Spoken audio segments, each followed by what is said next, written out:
We march, we shout, we come together from all over the world. Young, old, yellow, black, white, red, and brown. Women, men, gay, straight, rich and poor. To tell our government to end the war and bring the troops home now. As of several days ago, 3,058 soldiers have been killed in Iraq. 22,951 seriously wounded. Well, I'm going to Washington, coming from Africa. I believe whatever affects America affects the whole world. And since I'm here, I think it's an honor to Africa that I should join the American good spirit to fight for the common cause of humankind.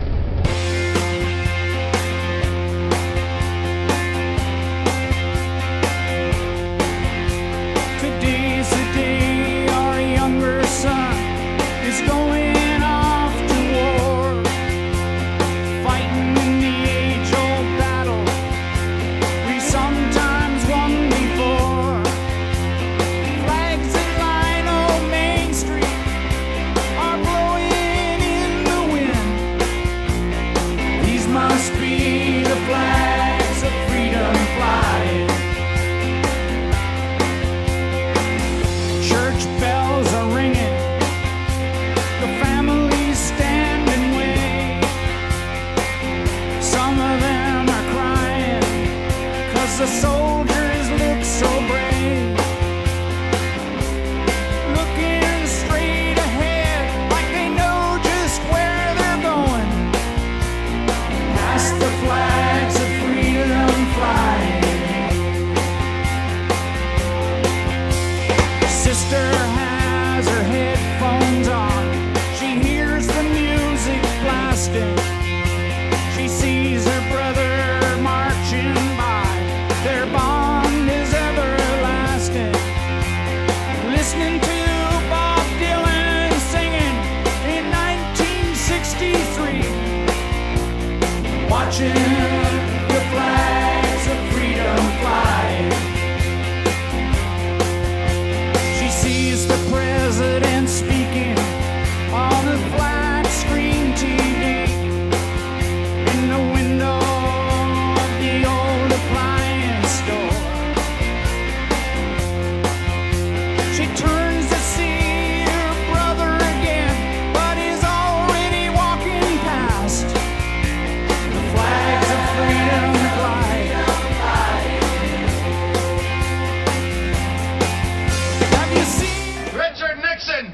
Talk to the walls. Bush is talking to God. But it's not a God I recognize. This God seems to be giving George a pass on some of his major commandments. This God seems to be okay with lying or bearing witness, as he puts it, against the U.S. Congress, against the United States people, against the world, bearing false witness on weapons of mass destruction, bearing false witness on nuclear capability, bearing false witness on the imminent threat of Saddam, bearing false witness on the links between Al-Qaeda and Iraq. This God seems to be giving George a pass on stealing the resources of the Iraqi people, on squandering the hard-earned tax dollars of United States citizens for an unnecessary war. Money that could be used to intelligently fight against terrorism is squandered in a way and in a war that creates more terrorists. Money that could be helping the elderly, the poor, the infirm here at home is instead lining the pockets of war profiteers from Halliburton and private mercenary militias like Blackwater. But George's God says that's cool, George. His God tells him to honor his father and mother. But when his father tells him not to occupy Iraq, George's God counsels him to ignore his father. Well, I think we have a different understanding of those commandments here. And let's not forget that most important one, thou shalt not kill.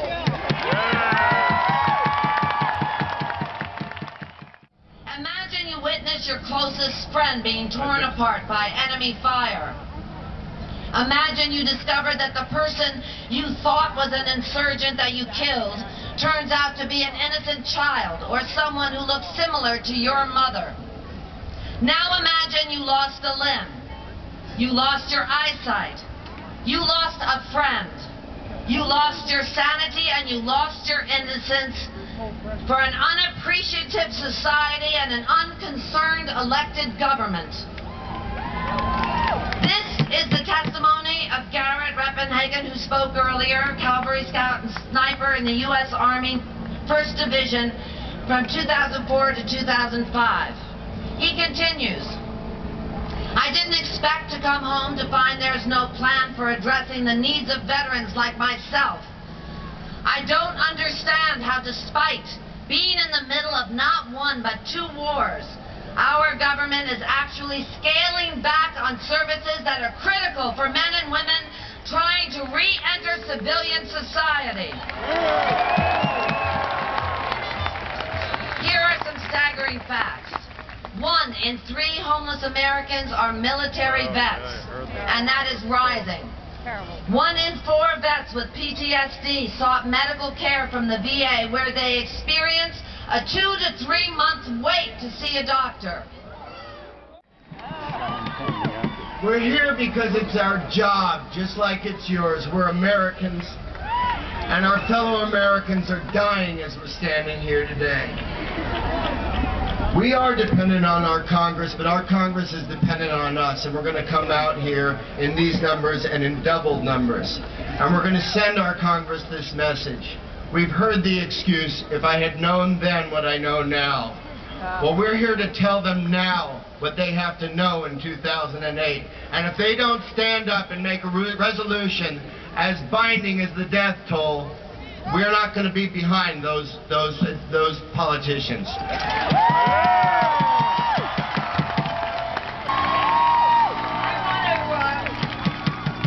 I'm really here because I want to thank you all. I want to thank you from the bottom of my heart for being here today.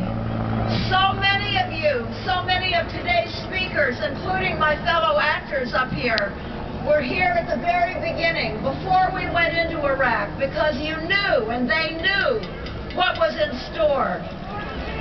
Thank you so much for the courage to stand up against this mean-spirited, vengeful administration.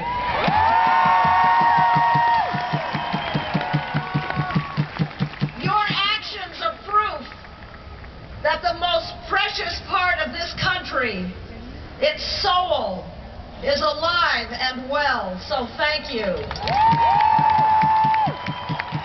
Your ongoing commitment to ending this war allows people in other parts of the world to remain hopeful that America has the stuff to become again a country that they can love and respect. Thank you.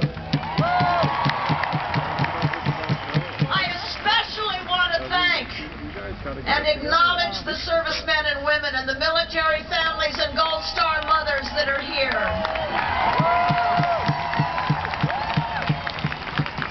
A lot of press people have been asking me today, what's the difference between now and during the Vietnam War? And I'll tell you one huge, crucial difference. It took 6 years for Vietnam veterans, active duty servicemen, Gold Star mothers, and military families to come out against the war. It has happened now within 3 years of the war. Their presence here is critical, and we should acknowledge their courage.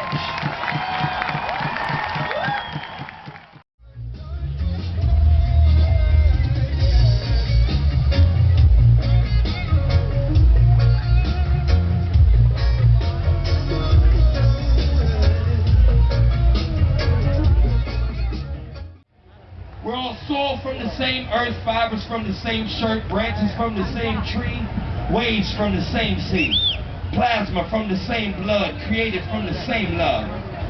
We're all in this life thing together. That which binds us can never be severed. From New York to Chicago, Bangkok to Cairo, Osaka to London, Spain to Belgium, Africa to Chile, Finland to Italy. Jungles to mountains, with just water from the same fountain. Rural to urban, beanies to turbans. Black, white, yellow, red, rich, poor, hungry, or fed. From the birds to the trees to the air that we breathe.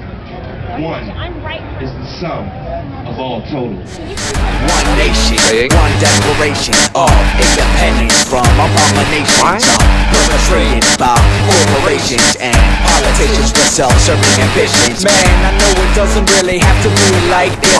In my opinion, I believe that we can fight this.